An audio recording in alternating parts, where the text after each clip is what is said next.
Hai sahabat Mary Luna, hari ini kita kedatangan tamu. Namanya Nopi. Nopi ini adalah seorang guru dari mana Nopi? SMA Negeri di Pekanbaru. SMA ya? Iya, SMA. Udah berapa lama mengajar? 5 tahun. Sekitar 5 tahun. Iya. Ya, kita akan bincang-bincang dengan Nopi mengenai pendidikan di masa pandemi ini. Ya. Bagaimana sekarang kabar murid-murid Nopi?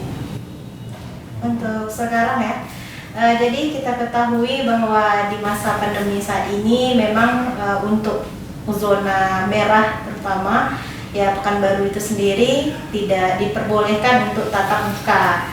Jadi memang kita segala sesuatunya berinteraksi dengan siswa itu menggunakan daring dalam jaringan. Jadi pembelajaran dan keperluan apapun lah itu diusahakan memang melalui daring.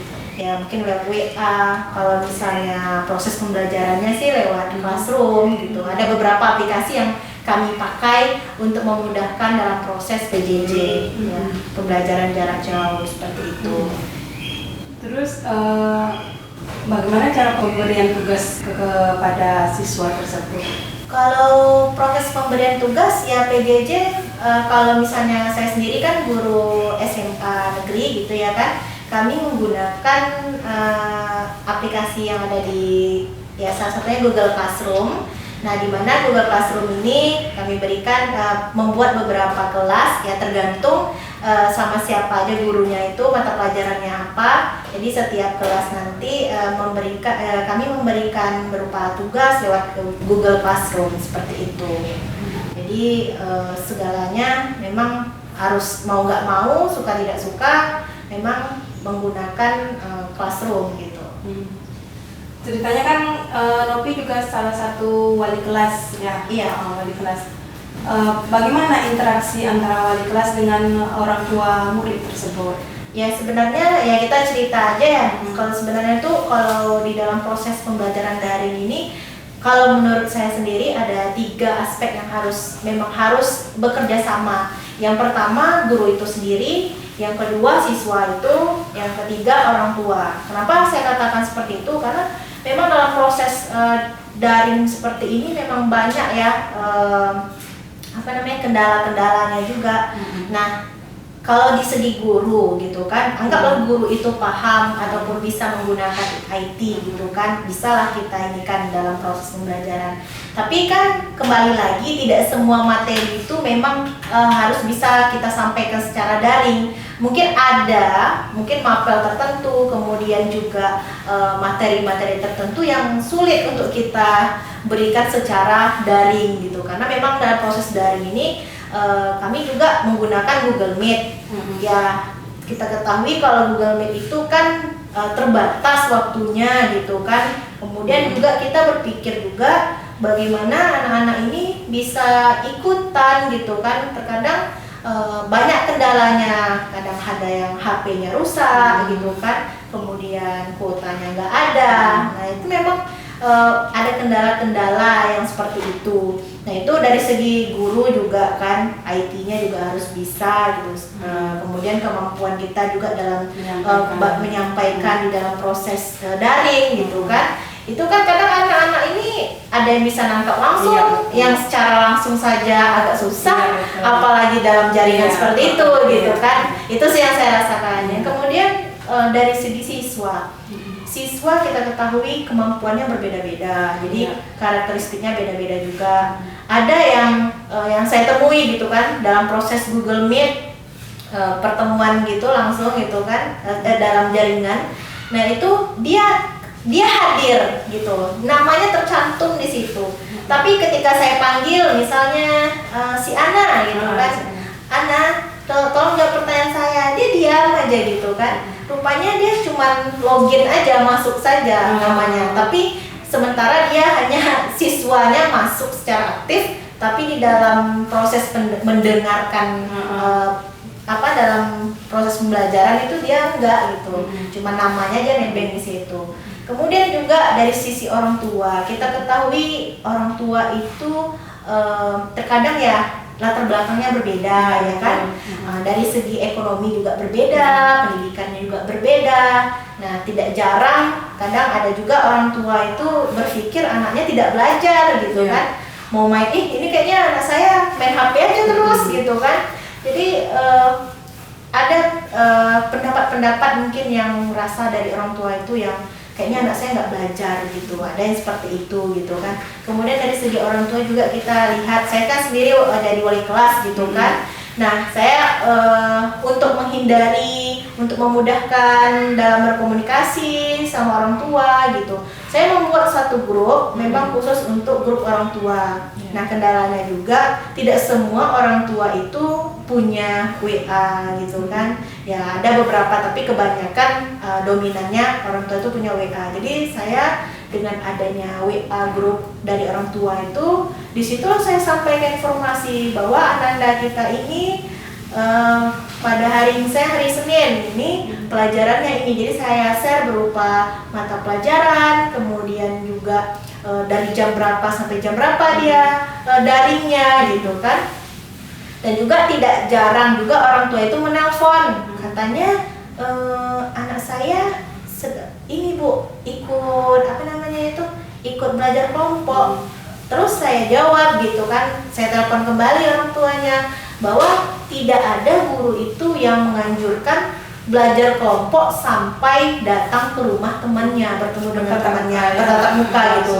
Tapi karena anak-anak ini kan mungkin mengada-ngada mungkin ya, kalau misalnya maklum juga anak-anak ini mungkin udah bosan di rumah gitu kan. Jadi akhirnya karena dia bosan di rumah, mungkin salah satunya memang kebetulan ada belajar kelompok ya. Mungkin ada guru itu yang ada mapel tertentu memang belajar kelompok, tapi tidak dengan menggunakan tatap muka. Jadi mungkin lewat WA, mungkin lewat ya chat dan sebagainya gitu. Dari situ mereka berkomunikasi, bukan secara langsung ketemu gitu kan. Tapi ya itulah, orang tua dari situ pengaduan orang tua mengatakan anaknya belajar kelompok. Jadi saya telepon, saya tanyakan kepada orang tua itu gurunya siapa, mata pelajarannya apa gitu kan. Jadi di situ memudahkan kita untuk komunikasi kalau misalnya menggunakan grup dalam khusus grup orang tua untuk kelas saya sendiri gitu kan. Jadi antara siswa, kemudian wali kelas juga kan, sama orang tuanya ada kerjasama gitu. Jadi dia jangan berpikir bahwa anaknya ini daring itu tidak belajar gitu. Bahkan ada juga saya share beberapa orang yang belum mengumpulkan tugas. Nah, dari situ kan kita tahu, oh ternyata ada juga tugas yang diberikan guru gitu. Seperti itu sih.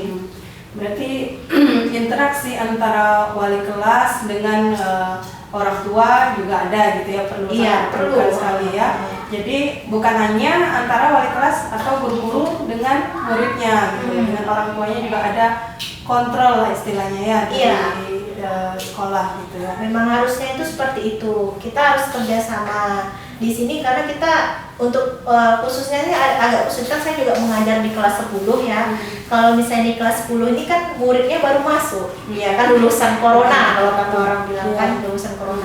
Jadi antara saya dengan murid itu saya cuma tahunya nama. Ya mungkin dari WA bisa kita lihat foto, tapi kan tidak seintens itu kita melihat anak itu. Mungkin dari foto mungkin menggunakan filter gitu kan. Jadi yang wajah-wajah aslinya nggak kelihatan, ataupun ketemu kita di luar gitu kan sambil atau mungkin keluar saya ketemu, saya juga tidak kenal apa itu murid saya atau tidak gitu, karena memang kita nggak pernah tatap muka secara langsung untuk kelas 10. Tapi untuk kelas 11 yang saya ajar, tentu karena sudah ada saya masuk di kelas 10, ada beberapa kelas yang saya bisa tatap muka sebelum corona ini, tentu saya mengingat wajah-wajahnya seperti apa gitu kan. Tapi kalau untuk murid baru kelas 10 tentu tidak tahu saya ininya wajahnya. Ya yang saya tahu tuh ya jelas namanya gitu. Mungkin kalau dilihat di foto di WA-nya, kadang di WA-nya enggak foto dia gitu. Kartun mungkin ya kan, apa gitu gambarnya gitu di situ. Jadi ada nggak masukan untuk orang tua dalam menghadapi pembelajaran terhadap anaknya? Ya yang jelas ya, masukannya kan gini. Kalau misalnya saya kan guru SMA nih, Kalau SMA kan kita ada tingkatan nih, TK, mulai lah dari PAUD, Iya. kemudian TK, SMP, SD. ya kan? SD, SMP, SMA itu kan karakter siswanya kan berbeda dari segi usia, dari segi kebutuhan.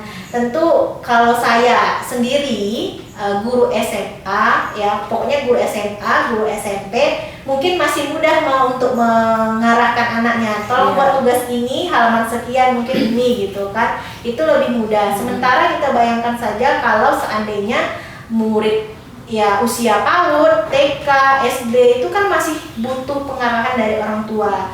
Nah, bayangkan saja kalau seandainya yang orang tua dari yang PAUD, TK, SD itulah bahkan sampai SMA itu yang mungkin maaf kata dalam pendidikannya mungkin dia kurang, tentu dia kurang memperhatikan anaknya gitu kan. Ya mungkin ada bagian-bagian tertentu yang kayak PAUD, TK, SD itu materi yang tidak dia paham gitu kan. Itu bagaimana dia sendiri saja tidak paham, bagaimana mau menerangkan ke anaknya.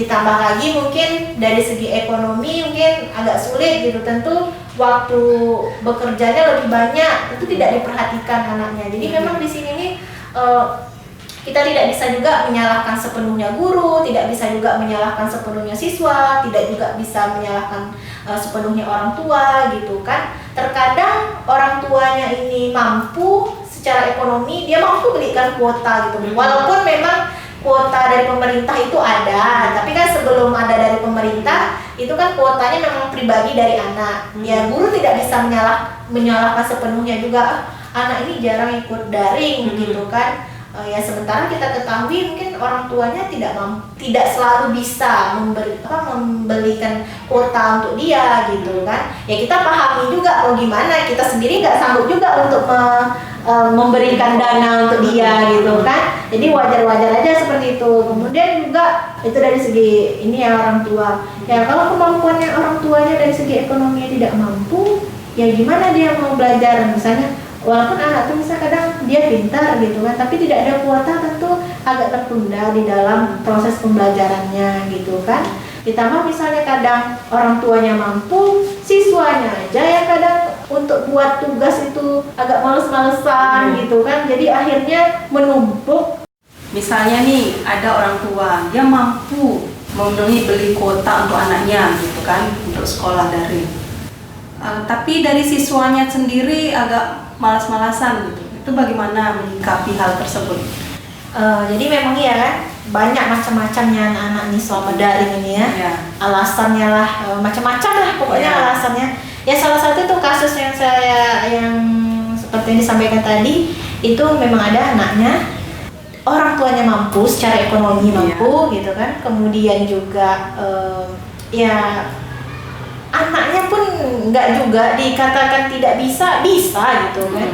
Tapi dalam membuat tugas itu ya tidak jarang ikut pembelajaran gitu kan, jarang ikut Google Meet. Nah di situ kita butuh kerjasama betul dengan orang tua. Di situ orang tua dituntut memang harus berkoar-koar ataupun harus cerewet sama anaknya gitu. Karena dalam proses seperti ini kami guru pun tidak bisa sepenuhnya kita perhatikan anak itu gitu, karena memang kita ketemunya kan lewat jaringan gitu. Dan juga kami sebagai guru untuk mendapatkan nilai tersebut tentu menilainya dari tugas gitu kan. Kalau misalnya kita tatap muka mungkin bisalah kita pertimbangkan, oh ternyata misalnya si Ana itu anaknya baik, mungkin memang dia buat tugas tapi tidak tepat waktu mengumpulkannya. Atau mungkin si Ana itu membuat tugas gitu kan, cuman di kelas tuh suka tidur-tiduran gitu, tidak aktif. Nah di situ kita bisa nilai. Sedangkan kalau dalam proses pembelajaran daring ini salah satu tolak ukurnya kami untuk menilai, ya tentu dengan melaksanakannya tugas. Ada nggak siswa itu mengerjakan tugasnya tepat waktu nggak dia, itu kan jadi poin untuk penilaian gitu kan. Kemudian juga dalam proses Google Meet ada nggak dia bertanya, ataupun ada nggak dia itu menjawab pertanyaan gitu. Di situ juga prosesnya itu emang harus bertanya. Kalau tidak bertanya tentu nilainya mungkin ya kami menilainya dari situ gitu. Kalau kita tatap muka bisalah kita lihat ternyata anak ini dari proses belajar mungkin dia agak kurang cepat dalam memahami materi, tapi ternyata secara sosialnya dia mampu berdiskusi dengan temannya atau mampu bekerja sama dengan temannya. Tapi kalau PJJ ini gimana kita mau nilainya, ya kan? Mau nggak mau, suka tidak suka, tentu dengan menggunakan tugas gitu. Secara ininya mungkin ada tugas dalam bentuk video di situ seperti itu. Dalam proses PJJ ini memang orang tua dituntut harus sabar. Nah, itu kalau anaknya 1 atau 2 mungkin masih bisa tercover gitu. Bayangkan saja SD, SMP, SMA. Iya gitu kan. Dalam satu keluarga itu ada beberapa tingkatan. PAUD-nya juga ada, kemudian TK-nya ada, SD-nya ada, SMP bahkan SMA-nya ada gitu kan. Tentu tidak tercover seluruhnya gitu kan. Bayangkan saja mungkin itu nggak tahu benar atau tidaknya gitu, ada beberapa berita yang bahkan ada orang tua yang tega memukul anaknya karena memang nggak sanggup lagi untuk menghajar anaknya gitu kan. Nah begitulah, ini ada positifnya juga ya, maksudnya tuh positifnya di COVID nih. Jadi orang tua itu memahami bahwa profesi seorang guru itu tidak mudah gitu. Bayangkan saja, ini guru 1 yang diajarkan satu kelas itu ada 36 siswa. 36 siswa itu ada 36 karakter. Satu guru harus memahami 36 karakter itu gitu. Bayangkanlah, mungkin ada yang mengerjakan tugasnya cepat, ada yang males-malesan, bahkan ada yang tidur di kelas dan sebagainya, macam-macam ya tingkahnya. Nah, gitulah yang dirasakan oleh guru gitu. Ini kadang lihat berita-berita itu anak dia sendiri, orang tuanya sendiri tidak sanggup untuk mengajarkan dia gitu kan. Tentu di situ harus sabar. Kesabaran jadi orang tua itu diuji gitu kan. Itu yang selama ini guru rasakan. Bahkan kadang ada beberapa anak yang memang udah tibanya itu banyak kesalahan-kesalahannya gitu kan, ataupun tidak buat tugas, ataupun jarang datang ke sekolah. Tapi pas dihubungi orang tuanya, malah orang tuanya ngeyel gitu. Enggak kok, anak saya baik. Nah seperti itu. Jadi di sini kita bisa belajar dari proses pembelajaran itu yang dilakukan di daring itu tidak semudah itu untuk menjadi guru. Bukan hanya pinter saja kita memahami materi, tapi kita di situ ada ilmu mendidik. Jadi bagaimana anak-anak ini, yang terpenting itu didik sih, mendidik ya. Karena bagaimanapun sekarang kalau kita lihat anak-anak tuh lebih pintar mungkin dari kita. Kita bisa melihatnya dari mana? Mereka sekarang udah pandai main gadget dan sebagainya, itu di Google itu video YouTube, tinggal klik aja materi apa itu keluar gitu. Cuman yang kita dapatkan apa? Bukan hanya di materi saja, tapi kita harus mendidik anak-anak gitu kan. Bagaimana dia mampu bersikap, bagaimana dia sopan gitu kan kepada kedua orang tuanya, kepada gurunya, kepada temannya gitu. Yang di situ yang tidak bisa digantikan oleh teknologi gitu. Iya. Berarti orang tua untuk saat ini dituntut untuk belajar menjadi guru bagi anak-anaknya sendiri. Iya, memang ya dituntut harus menjadi guru bagi anak-anaknya sendiri. Memang sebenarnya orang tua ini kan udah dari awal dia kecil, kan kita juga menjadi orang tua. Orang tua tentunya mengajarkan anak itu bagaimana cara makan, bagaimana cara berjalan, itu kan menjadi guru juga. Cuman mungkin kalau ke sekolah formal tentu materi pembelajaran, membaca, menulis gitu. Tapi padahal basic yang paling kuat itu sebenarnya suksesan seorang anak itu kita bisa lihat itu dari orang tuanya gitu. Jika orang tuanya memang mampu mendidik anaknya dengan baik, ya kami di sekolah, guru itu tuh cuma sebagai fasilitator saja. Yang paling tahu, yang paling paham itu adalah orang tua itu sendiri. Tahu keadaan anak, tahu bagaimana dia gitu, itu adalah orang tuanya sendiri. Dan kami sebagai orang guru, itu hanya orang tua di sekolah gitu. Maksud di sekolah itu bukan berarti kami lepas tangan atau seperti apa, cuman yang jelas kalau di sekolah tentu kami tidak mendalami bagaimana dia di rumah seperti apa gitu. Kadang ada anak itu yang di rumahnya pendiam, di sekolahnya cerewet gitu. Kayaknya orang tuanya protes gitu. Enggak kok, anak saya nggak seperti itu. Saya dilihat kok di rumah anaknya diam. Ya wajar diam kan. Bayangkan aja kalau sebelum corona kemarin itu berangkat jam 7, pulang jam 4, sampai di rumah mungkin udah setengah 5. Mungkin makan, mandi, tidur, ya diam di kamar gitu kan. Tentu ya orang tua berpikir anaknya diam aja, karena emang udah capek gitu kan. Apalagi ditambah orang tuanya mungkin sibuk, jadi jarang komunikasi sama anaknya. Jadi wajar aja mungkin dibilangnya anak tuh diam. Pas di rumah dia tidak tinggal tidur doang gitu kan, gimana gitu kan. Wajar saja di sekolah mungkin dia sering ngobrol, cerewet dan sebagainya gitu kan. Memang kita pahami bahwa ya namanya anak-anak ini kita nggak bisa juga melihat menebaknya. Manusia itu punya karakter sangat unik gitu kan. Tidak bisa kembar pun sekalipun dia karakternya akan berbeda antara kembar A dengan kembar B gitu kan. Tidak sama gitu. Ya, berarti seperti Bu Novi bilang tadi, 3 tadi harus ada kerjasama ya? Iya. Guru, orang tua, dan murid itu sendiri, Iya, dan siswa. Iya. Rindu nggak kumpul kembali? Iya, jelas ya. Kalau kita berinteraksi langsung, pasti rasanya itu berbeda. Maksudnya berbeda itu pastilah kita tuh rindu sama anak-anak ya, sama siswa itu. Rindunya gini, ketika kita dalam kelas gitu kan. Jadi anak-anak ini 36 anak, 36 karakter tuh jadi kayak hiburan tersendiri bagi guru ya. Bagi saya suatu waktu pas masuk ada yang buat saya marah, ada yang buat saya tuh jengkel, ada yang mau marah jadi nggak jadi gitu kan dengan kata-kata yang mungkin pas saya marah, Bu, Ibu cantik lah kalau marah. Jadi saya pun nggak jadi marah gitu dengan omongan-omongan yang nyeleneh gitu kan. Jadi lucu-lucu mereka. Kemudian juga ya ada yang tidur di kelas, itu pokoknya ada yang nyanyi-nyanyi atau pas saya nerangkan dia nyanyi. Jadi ada hiburan-hiburan yang itu yang tidak kita dapatkan dari pembelajaran jarak jauh. Karena memang pembelajaran jarak jauh itu memang diutamakan dengan waktu yang singkat gitu kan. Dan materi yang ya lumayan banyak. Walaupun sudah ada peraturan dari pemerintah selama COVID ini pembelajaran kita kompetensi dasarnya itu ada di cut gitu kan. Cuman ya tetap saja dalam proses pembelajaran daring tentu tidak seleluasa kita menerangkan secara langsung seperti itu. Iya.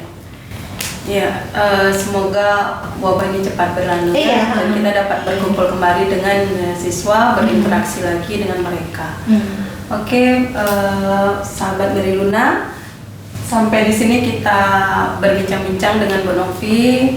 Semoga sehat selalu dan suatu saat kita bisa berbincang kembali. Ya, terima kasih.